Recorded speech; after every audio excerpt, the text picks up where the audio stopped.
வணக்கம். நம்மோட தொடர் எதிர்ப்புகளையும் மீறி எஸ்ஐஆர் பணிகள் தொடங்கிடுச்சு. மக்கள் நிறைய பேருக்கு எஸ்ஐஆர் பற்றி இன்னமும் முழுசாக தெரியல. இந்த நிலையில் எஸ்ஐஆரை திமுக ஏன் எதிர்க்கிறோம்னு விளக்கவும், நம்ம வாக்குரிமையை எப்படி பாதுகாத்து கொள்வதுன்னு வழிகாட்டவும் தான் இந்த வீடியோ. சரியான உண்மையான வாக்காளர் பட்டியல் தான் நியாயமான தேர்தலுக்கு அடிப்படை. எனவே வாக்காளர் பட்டியல் திருத்தம் செய்யப்படுறத நாம் எதிர்க்கலை. ஆனால் போதுமான கால அவகாசம் தராமல் எலெக்ஷனுக்கு சில மாதங்களே இருக்கிற நிலையில் இதை அவசரமாக செய்கிறது சரியாக இருக்காது என்பது தான் நம்முடைய நிலைப்பாடு. தேர்தல் ஆணையத்தோட கூட்டு சேர்ந்து வாக்காளர் பட்டியலில் பாஜக எப்படியெல்லாம் மோசடி பண்ணியிருக்குன்னு மக்களவை எதிர்க்கட்சி தலைவர் அருமை சகோதரர் ராகுல் காந்தி அவர்கள் பத்திரிகையாளர் சந்திப்பு நடத்தி ஏற்கனவே விளக்கியிருக்கிறார். மாண்புமிகு கேரள மாநிலத்தினுடைய முதலமைச்சர் பினராயி விஜயன் அவர்களும் மாண்புமிகு மேற்கு வங்கத்தினுடைய முதலமைச்சர் மமதா அவர்களும் கூட இந்த எஸ்ஐஆரை தீவிரமாக எதிர்க்கிறாங்க. நாமளும் எஸ்ஐஆர் அறிவித்தப்பவே இது சதின்னு உணர்ந்து எதிர்த்தோம்.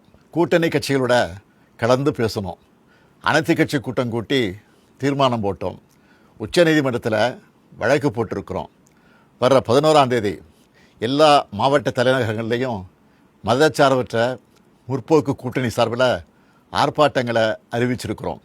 அதுக்கு முன்னாடி எஸ்ஐஆருக்காக வழங்கப்படுகிற கணக்கீட்டு படிவத்திலேயே எத்தனை பிரச்சனைகள் குழப்பங்கள் இருக்குன்னு உங்களோடு பகிர்ந்துக்கன்னு நினைக்கிறேன். இதோ எனக்கு கூட இந்த எனுமரேஷன் ஃபாரம் கொடுத்துருக்குறாங்க. உங்களில் சில கையிலையும் இந்த ஃபாரம் இந்நேரம் வந்து சேர்ந்துருக்கும். இதில் முதல்ல நம்முடைய விவரங்களை கேட்குறாங்க. அதுக்கு அடுத்தபடியாக முந்தைய வாக்காளர் திருத்தப்பட்டியலில் உள்ள வாக்காளருடைய உறவினரின் பெயர் கேட்கப்பட்டிருக்கு. உறவினர்னா யார்? அப்பாவா, அம்மாவா, அண்ணனா, தங்கையா, கணவனா, மனைவியா, பசங்களா, யார்? எல்லாரும் தானே வாக்காளர் பட்டியல் இருப்பாங்க. இதில் ஏதாவது தெளிவு இருக்கா? வாக்காளருடைய உறவினர் பெயர்னு சொல்லப்பட்டிருக்கக்கூடிய இடத்துல முதல்ல பெயரும் பிறகு வாக்காளரின் புகைப்பட அடையாள அட்டை எண் என்றும் கேட்கப்பட்டிருக்கு. மூன்றாவதாக மீண்டும் உறவினர் பெயர்னு கேட்கப்பட்டிருக்கு. முதல்ல யார் பேரை எழுதணும்? எந்த வாக்காளர் விண்ணப்பிக்கிறாரோ அவர் பெயரா அல்லது உறவினர் பெயரா? சின்ன தப்பு இருந்தால் கூட தேர்தல் ஆணையம் அந்த படிவத்தை ஏற்றுக்காமல் வாக்காளர் பட்டியலிருந்து பெயரை நீக்கிற ஆபத்தும் இருக்குது. நினச்சி பார்க்கவே அச்சமாக இருக்குது. நல்லா படித்து அறிவார்ந்த பெரும் பொறுப்புகள் இருக்கக்கூடியவங்க கூட இந்த கணக்கீட்டு படிவத்தை பார்த்தா அவங்களுக்கு தலை சுற்றிடும். இந்த படிவத்தில் வாக்காளரோட புகைப்படத்தை அச்சிட்டு தற்போதைய புகைப்படத்தை ஒட்டணும்னு சொல்லப்பட்டிருக்கு. ஆனால் மாநில தேர்தல் ஆணைய அதிகாரி என்ன சொல்லுகிறார்?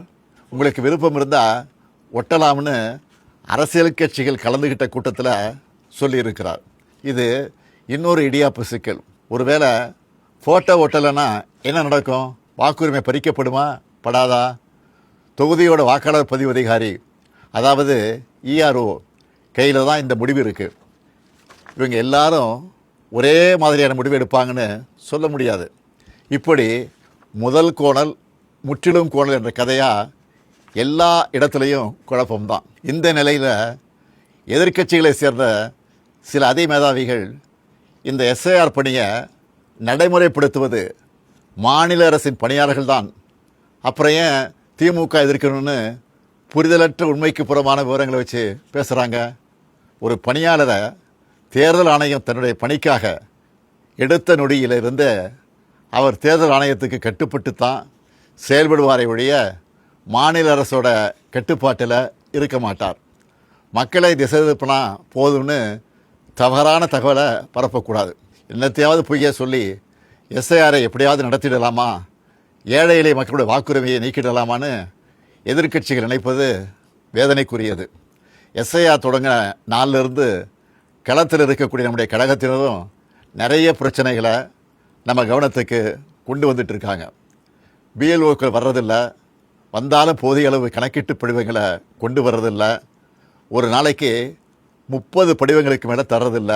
இந்த லட்சணத்தில் ஒரு தொகுதியோட இஆர்ஓ 3 லட்சத்துக்கு மேற்பட்ட கணக்கீட்டு படிவங்களை இத்தனை குறுகிய கால அவகாசத்தில் எப்படி கொடுத்து வாங்குவாங்க? வாங்கினா வேலை முடிஞ்சுதா? அதுவும் இல்லை.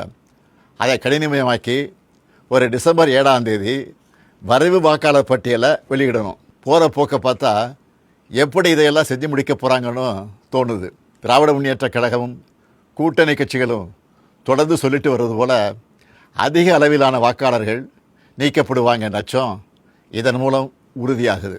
பிஎல்ஓக்கள் தங்களுடைய பணியை சரிவர செய்யலைன்னா இந்த எஸ்ஐஆர் பணியே மொத்தமாக பாதிப்பை சந்திக்கும். பிஎல்ஓக்களும் கட்சிகள் பிஎல்ஏ2க்களும் இணைந்து செயல்பட தேவையான எல்லாத்தையும் தேர்தல் ஆணையம் சொன்னாங்களே தவிர ஆனால் அப்படி ஒரு சூழலை இதுவரை உருவாக்கவே இல்லை. திமுக பிஎல்ஏ2 தயாராக இருந்தாலும் கூட பல இடங்களில் பிஎல்ஓக்கள் வராமல் இருக்காங்க. இதையெல்லாம் மீறித்தான் நம்ம செயல் வீரர்கள் விழிப்பாக செயல்பட்டு வராங்க.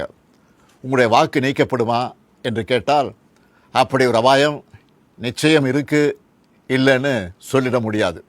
அதை தடுக்கணும்னா உங்கள் பகுதிக்குரிய பிஎல்ஓ யாருன்னு கேட்டு அவர்கிட்ட இருந்து கணக்கீட்டு படிவத்தை வாங்கி சரியாக நிரப்பி திரும்ப சமர்ப்பிக்கணும். அதுக்கான ஒப்புகை சீட்டையும் மறக்காமல் வாங்கணும். இதுதான் உங்களுடைய வாக்குரிமையை பாதுகாக்கும். வாக்குரிமை தான் ஜனநாயகத்தோட மறுக்க முடியாத அடிப்படையான உரிமை. தற்போதைய நிலையிலான எஸ்ஐஆரில் ஒட்டுமொத்த தமிழ்நாட்டு மக்களோட வாக்குரிமைக்கும் ஏற்பட்டிருக்கக்கூடிய பாதிப்பு, இதை எதிர்கொள்ள திமுக சார்பில் உதவி மையம் அமைச்சிருக்கிறோம். இது திமுகவினருக்கு மட்டும் அமைச்சிருக்கக்கூடிய உதவி மையம் இல்லை, எல்லோருக்குமானது. அதனால் கழக நிர்வாகிகள் மட்டும் இல்லாமல் எஸ்ஐஆரால் பாதிக்கப்படுற அனைத்து பொதுமக்களும் நாங்கள் அறிவிச்சிருக்கக்கூடிய 806542 200220 என்ற, மறுபடியும் சொல்கிறேன், 806542 200220 என்ற உதவி எண்ணை தொடர்பு கொண்டு உங்கள் சந்தேகங்களை தீர்த்துக்கலாம். உங்களுக்கு தேவையான வழிகாட்டுதல்களை பெறலாம். தமிழ்நாட்டு மக்களின் வாக்குரிமையை காக்க திமுக உங்கள் தோழனா துணை நிற்க தயாராக இருக்குது. நம் வாக்குரிமையை பறிக்கக்கூடிய ஆபத்து வாசல் தேடி வந்துடுச்சு. அனைவரும் ஒன்றிணைந்து செயல்பட்டு விழிப்போடு இருந்து தமிழ்நாட்டில் ஜனநாயகம் படுகொலை செய்யப்படாமல் பாதுகாப்போம். எஸ்ஐஆரின் சதிவலையில் சிக்காமல் நம்ம வாக்குரிமையை நிலைநாட்டுவோம். நன்றி, வணக்கம்.